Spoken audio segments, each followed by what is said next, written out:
बिस्मिल्लाहिर्रहमानिर्रहीम। अस्सलाम वालेकुम दोस्तों, आज हम बात करेंगे बुर्किना फासो के शेरों के सरदार कैप्टन इब्राहिम तराउरे की। एक ऐसे मुसलमान लीडर जिन्होंने सऊदी अरेबिया के 200 मस्जिदों के ऑफ़र को ठुकरा दिया। मगर क्यों? क्या वजह थी कि एक मुसलमान होने के बावजूद उन्होंने ऐसा फ़ैसला किया? यह कोई मामूली ख़बर नहीं, बल्कि एक पैगाम है इस्लाम की हकीकी रूह का, इंसानियत का और ज़िम्मेदारी का। तो चलिए इस सफ़र को शुरू करते हैं और देखते हैं कि कैसे एक नौजवान लीडर ने दुनिया को एक नया सबक दिया। दोस्तों, पहले तो ये समझ लेते हैं कि असल कहानी क्या है। सोशल मीडिया पर यह खबर आग की तरह फैली कि सऊदी अरेबिया ने बुर्किना फासो को 200 मस्जिदों के कंस्ट्रक्शन का ऑफ़र दिया और इब्राहिम तराउरे ने इसे ठुकरा दिया, ये कहते हुए कि हमें मस्जिदें नहीं बल्कि स्कूल, हॉस्पिटल और रोज़गार चाहिए।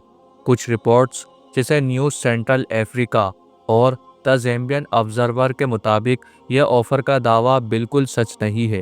बुर्किना फासो के फॉरेन मिनिस्ट्री या सऊदी अरेबिया के किसी ऑफिशियल सोर्स ने इस ऑफ़र का जिक्र नहीं किया।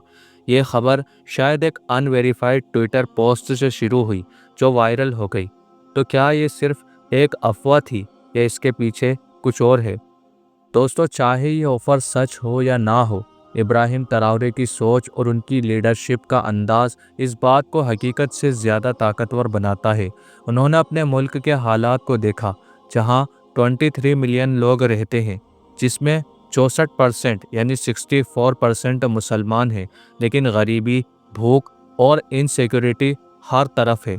उनका फोकस है अपने लोगों की ज़िंदगी बेहतर करना, तालीम, सेहत और ख़ुद मुख्तारी के ज़रिए उनकी कौम को मजबूत बनाना। सुभान अल्लाह, ये है एक मुसलमान लीडर का असली जज्बा। दोस्तों, इब्राहिम तराउरे का ये फ़ैसला, चाहे वो अफवाह हो या हकीकत, इस्लाम के उस उसूल को सामने लाता है जो हम अक्सर भूल जाते हैं। इस्लाम सिर्फ मस्जिदों की इमारत नहीं, बल्कि दिल की इबादत और कौम की फलाह का दीन है। रसूलुल्लाह सल्लल्लाहु अलैहि वसल्लम ने फरमाया, वो शख्स जो किसी मोहताज की मदद करता है, उसका सवाब उससे बड़ा है जो अपनी ज़िंदगी मस्जिद में गुजारे। दोस्तों, सोचिए, अगर लोग भूखे हैं, बीमार हैं या बेइल्म हैं, तो मस्जिद के मीनार उनका पेट कैसे भरेंगे?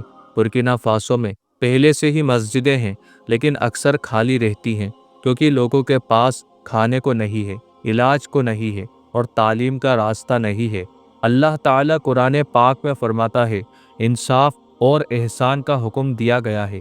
इंसाफ का मतलब है पहले वहाँ मदद दो जहाँ सबसे ज़्यादा ज़रूरत है, और इब्राहिम तराउरे ने यही किया। उन्होंने अपने मुल्क की आवाम के दर्द को समझा और उनकी बुनियादी ज़रूरतों को पहला दर्जा दिया।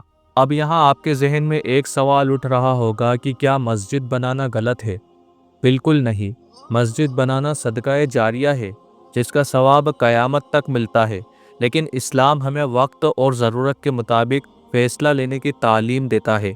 हज़रत उमर इब्न ख़त्ताब रज़ी अल्लाह ताला अन्हु के दौर में जब कहत यानी फ़ेमाइन आया, तो उन्होंने मस्जिद के ताज़ीम व आराइश पर रोक लगा दी और कहा कि पहले लोगों का पेट भरो, फिर मस्जिद का सोचो।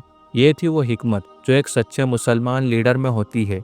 आज बुर्किना फासो के लोगों को मस्जिदों से ज़्यादा स्कूल चाहिए जहां उनके बच्चे इल्म हासिल करें, हॉस्पिटल चाहिए जहां बीमार लोगों का इलाज हो, और रोज़गार चाहिए ताकि हर घर में रोटी आए। इब्राहिम तराउरे का ये फ़ैसला बताता है कि हॉस्पिटल बनाना भी सदका जारिया है, स्कूल खोलना भी इबादत है और अपने लोगों को खुद मुख्तार बनाना भी दीन का एक अजीम मकसद है। दोस्तों, इब्राहिम तराउरे ने न सिर्फ बुर्किना फासो को बल्कि पूरी दुनिया के मुसलमान लीडर्स को एक मिसाल दी है। उनका ये फ़ैसला बताता है कि एक मुसलमान लीडर जिसका काम सिर्फ दिखावा नहीं बल्कि हकीकी खिदमत है। उन्होंने अपने मुल्क में गोल्ड रिफाइनरीज बनाई, लोकल इंडस्ट्रीज़ को मजबूत किया और फॉरेन कंपनीज के साथ डील करते वक्त अपने लोगों के हक को पहले रखा। ये सब उन्होंने 37 साल की उम्र में किया। सुभान अल्लाह, क्या शान है। मेरे प्यारे दोस्तों, इब्राहिम तराउरे की कहानी सिर्फ एक खबर नहीं बल्कि एक सबक है। इस्लाम हमें सिर्फ सजदे नहीं बल्कि मसूलियत और फ़िक्र सिखाता है। एक सच्चा मुसलमान वो है जो अपने वक्त की ज़रूरत समझे, اپنے لوگوں کے درد کو اپنا درد بنائیں اور دین کو زندگی کے ہر پہلو میں اتاریں۔ تو آج سے ہم بھی یہ سیکھیں، اپنے علاقے میں کوئی بھوکا نہ رہے، ہر بچے کو تعلیم ملے اور ہر انسان کے دل میں دین کی روشنی ہو۔ اللہ تعالی ہمیں بھی ایسی سوچ اور ہمت دے، آمین۔